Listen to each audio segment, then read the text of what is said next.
জীবনের অর্থ কি? আপনার জন্ম হয়েছিল বস্ত্রহীনতার মধ্যে দিয়ে এবং আপনার মৃত্যু হবে বস্ত্রহীনতার মধ্যে দিয়ে। আপনি পৃথিবীতে এসেছিলেন অত্যন্ত দুর্বল হয়ে। এত দুর্বল ছিলেন যে মার সাহায্য ছাড়া খাবারটুকু মুখে নিতে পারতেন না। আপনি যখন এই পৃথিবী ছেড়ে চলে যাবেন তখনও আপনি অত্যন্ত দুর্বল ও অসহায় থাকবেন। তখন আপনার কাফনের কাপড়টুকু আপনি নিজে পরতে পারবেন না, আরেকজন আপনাকে তা পরিয়ে দেবে। যখন আপনি এই পৃথিবীতে এসেছিলেন তখন আপনার অর্থ সম্পদ কিছুই ছিল না। যখন আপনি এই পৃথিবী ছেড়ে চলে যাবেন তখনও আপনার অর্থ সম্পদ কিছুই থাকবে না। আপনাকে প্রথম গোসল যেমন অন্য কেউ দিয়েছিল, তেমনি আপনার শেষ গোসলও অন্য কেউ দেবে।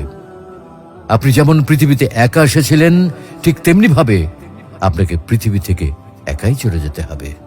আপনার সঙ্গে আপনার প্রিয়জন কেউ যাবে না। এটাই জীবন। হ্যাঁ, এটাই তো জীবন।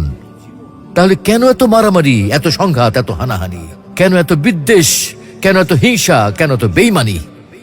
তাই সকলের প্রতি দয়াশীল হন, সকলকে আপন করে নিন এই ক্ষণিকের যাত্রায়।